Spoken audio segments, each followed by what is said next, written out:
सबसे पहले आप लोग का YouTube के इस चैनल सुपर फिजिक्स क्लासेस में स्वागत है।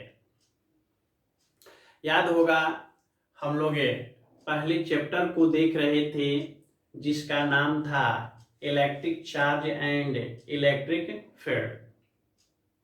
इस चैप्टर में हम लोग बहुत से चीज़ों को देख चुके हैं, जैसे घर्षण विद्युत क्या है, विद्युत आवेश किसे कहते हैं, विद्युत आवेश कितने प्रकार के होते हैं,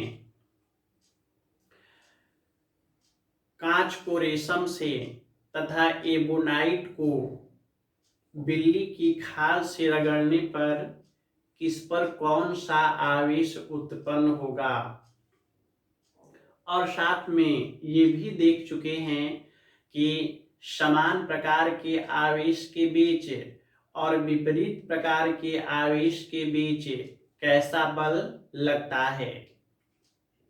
तथा अंत में हम आपको यहाँ तक पढ़ा चुके हैं कि विद्युतीकरण का आधुनिक इलेक्ट्रॉन सिद्धांत क्या होता है और क्या कारण है कि कंघी से बाल को झाड़ने के पश्चात कंघी कागज के छोटे छोटे टुकड़ों को अपनी ओर आकर्षित करती है। चलिए अब हम लोग आगे की ओर चलते हैं। तो आज हम लोग देखने जा रहे हैं प्रॉपर्टीज ऑफ इलेक्ट्रिक चार्ज, विद्युत आवेश की विशेषता। और इस विशेषता में सबसे पहले हम लोग कह सकते हैं कि विद्युत आवेश में निम्नलिखित विशेषता पाई जाती है। Following properties are found in electric charge. आखिर कौन कौन से? तो आप पहला देख रहे हैं विद्युत आवेश की योज्यता, एडिटिविटी ऑफ इलेक्ट्रिक चार्ज। तो आखिर ये विद्युत आवेश की योज्यता होती क्या है? योज्यता का मतलब योगफल से है। तो आपको हम फर्स्ट ईयर में पढ़ा चुके हैं कि द्रव्यमान एक अदिश राशि है, और जिस प्रकार से कि द्रव्यमान एक अदिश राशि होता है, ठीक उसी प्रकार से विद्युत आवेश भी अदिश राशि है। और आपको याद होगा हम ये पढ़ा चुके हैं कि अदिश राशि को सामान्यतः बीजगणितीय योगफल के नियम से जोड़ा जाता है। यानी हम लोग कह सकते हैं कि just like mass, electric charge is also a scalar quantity. और यदि ये स्केलर क्वांटिटी है तो ये बोला जा सकता है कि electric charge is also added by simple algebraic process. यानी इसको हम लोग सामान्य बीजगणितीय योगफल के नियम से जोड़ते हैं। अब इसका मतलब क्या है, कहने का तात्पर्य क्या है?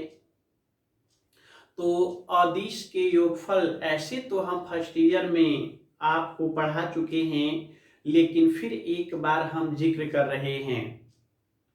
जिस प्रकार से आप मैथमेटिक्स में जोड़ा करते हैं बीजगणितीय योगफल का नियम, उसी प्रकार से इसको भी जोड़ देना है। तो चलिए हम लोग उदाहरण के माध्यम से देखते हैं कि आखिर इनको किस प्रोसेस।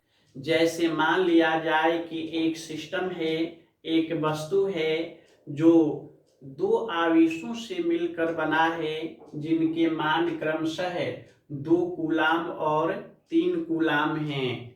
और यदि आपसे कोई ये पूछे कि इस सिस्टम पर, इस वस्तु पर परिणामी विद्युत आवेश का मान क्या होगा, तो कैसे बतलाया जाए? तो हम आपको समझा चुके हैं सामान्य बीजगणितीय योगफल का नियम। यानी हम लोग कह सकते हैं कि 3 + 2 = 5। तो ये है इनको जोड़ने का प्रोसेस। चलिए एक उदाहरण और लेते हैं। जैसे यदि कोई सिस्टम 3 आवेशों से मिलकर बना है जिनके मान क्रमशः 4 कूलाम, 2 कूलाम तथा -2 कूलाम हैं। तो यदि यहाँ पर हमसे ये पूछा जाए कि इस निकाय पर, इस सिस्टम पर परिणामी विद्युत आवेश का मान क्या होगा, तो हम लोग इसको भी उसी प्रकार से जोड़ेंगे। यानी कह सकते हैं कि 4 + 2 - 2, और यदि जोड़ा जाए तो आपके पास रिजल्ट आएगा 4 कूलाम। तो ये था विद्युत आवेश को जोड़ने का नियम।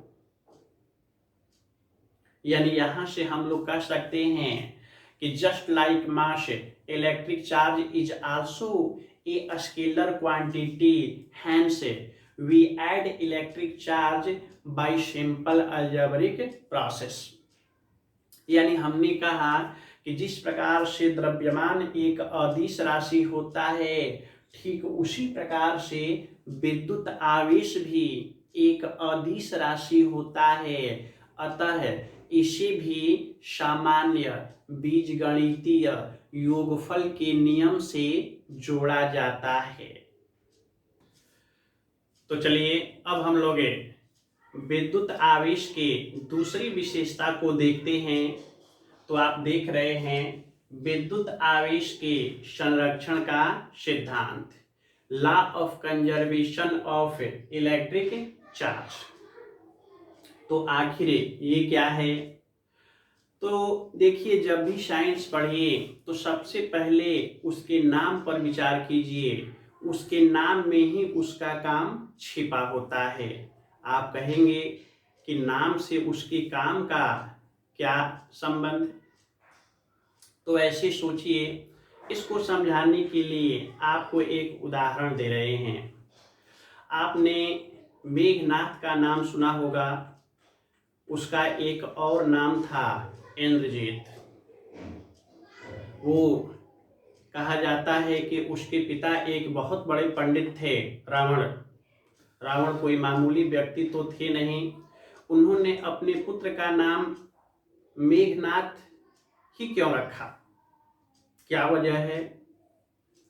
तो मेघ का मतलब होता है बादल, और नाद का मतलब होता है गरजना।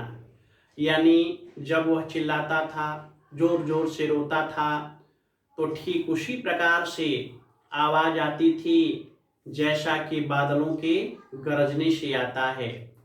तो उसके पिता ये सोचे कि जब ये इस तरह की आवाज को उत्पन्न कर रहा है तो इसका नाम अवश्य ही मेघनाथ होना चाहिए। उसके बाद आप उसके दूसरे नाम को भी जानते हैं, इंद्रजीत। एक बार इंद्र से मेघनाथ की लड़ाई हुई। उसने इंद्र को हरा दिया, अर्थात इंद्र को जीत लिया, और उसी समय से उसका दूसरा नाम पड़ गया इंद्रजीत। तो जिस प्रकार से आप मेघनाथ या इंद्रजीत के नाम को सुनेंगे तो आप अब समझ जाएंगे कि भाई मेघ का मतलब बादल, नाद का मतलब गरजना। यानी आप स्वयं इसकी परिभाषा का निर्माण कर सकते हैं। तो यही कार्य साइंस में भी किया जाता है। जैसे अभी जो हेडिंग बतलाया गया है, जरा नाम पर विचार कीजिए, आवेश के संरक्षण का सिद्धांत। यह संरक्षण जुड़ा हुआ है, और संरक्षण का तात्पर्य रक्षा से होता है। और जिस चीज की हम लोग रक्षा करते हैं वह नष्ट नहीं होता। जैसे इस प्रकार से आपको समझाते हैं कि किसी व्यक्ति के पास, किसी विद्यार्थी के पास 100 रुपए है और वो उसकी रक्षा कर रहा है। तो भाई यदि आज 100 रुपए है और जब रक्षा करेगा तो 1 महीने के बाद भी यदि कोई उससे पूछेगा कि भाई कितने रुपए हैं, तो चूंकि वह खर्च किया नहीं, वह रक्षा कर रहा है, तो उस समय भी उसके पास कितने होंगे? 100 रुपए।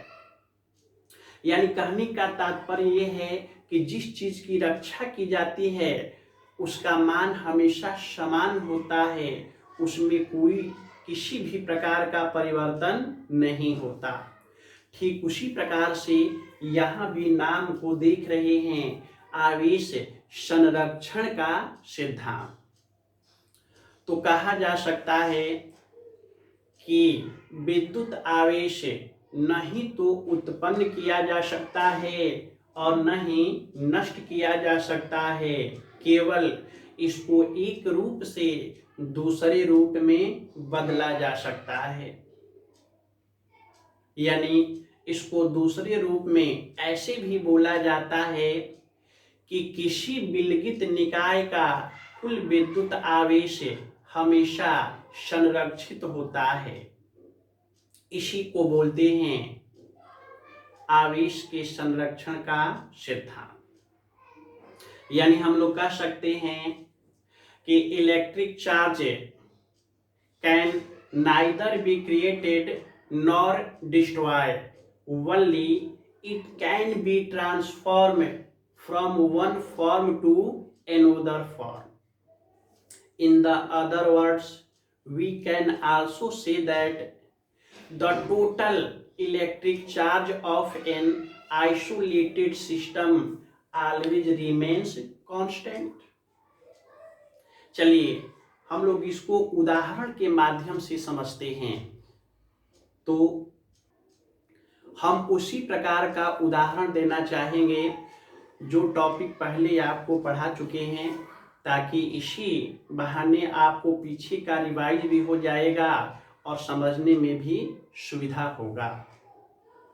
याद होगा आपको एक घटना के बारे में समझाए थे कि यदि कोई कांच की छड़ है और जिसको रेशम से रगड़ा जाता है, तो आपको याद होगा, आपको हम ये बतला चुके हैं कि कांच की छड़ पर धन आवेश उत्पन्न होता है, जबकि रेशम पर ऋण आवेश उत्पन्न होता है। और कांच पर जितना धन आवेश होगा उतना ही रेशम पर ऋण आवेश उत्पन्न होगा। यानी इस प्रकार से यदि मान लिया जाए कि कांच की छड़ को रेशम से रगड़ने के पश्चात कांच की छड़ पर 20 कूलाम का धन आवेश उत्पन्न होता है, तो अब आपको समझ में आ गया होगा कि रेशम पर कितना आवेश उत्पन्न होगा? -20 कूलाम। और यदि आपको परिणामी विद्युत आवेश का मान निकालना है, तो आप कह सकते हैं कि +20 प्लस -20, यानी रिजल्ट क्या होगा? 0। तो कहने का तात्पर्य है कि जब कांच को नहीं रगड़े थे, रेशम से कांच को नहीं रगड़े थे, तो भी कांच पर आवेश 0 और रेशम पर भी आवेश 0, यानी कुल आवेश कितना है? 0। चलिए अब रगड़ने के बाद की बात करते हैं। तो रगड़ने के बाद भले ही लग रहा है कि कांच पर भी आवेश आया, रेशम पर भी आवेश आया, लेकिन जब आप परिणामी आवेश का मान निकाले तो आपने देखा कि 20 प्लस -20 और रिजल्ट क्या आया था? 0। यानी यहाँ रगड़ने के बाद भी कुल आवेश 0 और रगड़ने से पहले भी कुल आवेश 0। तो यहाँ से आपने देखा कि जितना आवेश रेशम से रगड़ने से पहले था उतना ही आवेश रगड़ने के बाद भी है। इसका मतलब हुआ कि आवेश के मान में कोई परिवर्तन नहीं हुआ। यानी फिर से वो बात साबित हो गई कि रगड़ने से पहले का कुल विद्युत आवेश बराबर रगड़ने के बाद का कुल विद्युत आवेश। यानी यहाँ से ये स्पष्ट होता है कि electric charge neither can be created nor can be destroyed, only it can be transformed from one form to another form। यानी फिर से हम इस बात को दोहराते हैं कि विद्युत आवेश न ही तो उत्पन्न हो सकते हैं और न ही नष्ट हो सकते हैं, केवल इनको एक रूप से दूसरे रूप में बदला जा सकता है। या हम लोग इस प्रकार से भी बोल सकते हैं कि किसी विलगित निकाय का कुल विद्युत आवेश हमेशा संरक्षित होता है। तो ये था विद्युत आवेश के संरक्षण का सिद्धांत। चलिए एक दूसरा उदाहरण बताते हैं जिसमें आपको समझा चुके हैं कि यदि कोई एबोनाइट की छड़ है और इसको बिल्ली की खाल से रगड़ा जाता है तो आपको याद होगा, ये पढ़ा चुके हैं कि एबोनाइट की छड़ पर ऋण आवेश उत्पन्न होता है, जबकि बिल्ली की खाल पर धन आवेश उत्पन्न होता है। रगड़ने से पहले एबोनाइट पर भी आवेश 0 और बिल्ली की खाल पर भी आवेश 0, यानी रगड़ने से पहले कुल आवेश बराबर 0। रगड़ने के बाद यदि यह मान लिया जाए कि एबोनाइट की छड़ पर -30 कूलाम का आवेश उत्पन्न हुआ, तो बिल्ली की खाल पर कितना आवेश होगा? +30 कूलाम। और अब यदि कुल आवेश का मान निकाला जाए तो आप कह सकते हैं कि -30 + 30 बराबर 0। तो आपने देखा कि रगड़ने से पहले भी कुल आवेश 0 और रगड़ने के पश्चात भी कुल आवेश 0, यानी यहां भी आवेश के संरक्षण के सिद्धांत का पालन होता है। तो छात्रों, एक बात और कहना चाहूंगा कि इस YouTube चैनल जिसका नाम है सुपर फिजिक्स क्लासेस, इसमें आपको पढ़ाई के साथ साथ घटनाओं को भी दिखाया जा रहा है। और यदि ये आपको अच्छा लग रहा है ताकि वो लोग भी इसका लाभ उठा सकें, फ्री में पढ़ने को मिल रहा है, तो दिक्कत क्या है शेयर करने में। और साथ ही एक बात और कहना चाहूँगा कि यदि अच्छा लग रहा है तो इसे लाइक करें, सब्सक्राइब करें तथा सब्सक्राइब करने के साथ साथ बेल आइकन को दबाना न भूलें।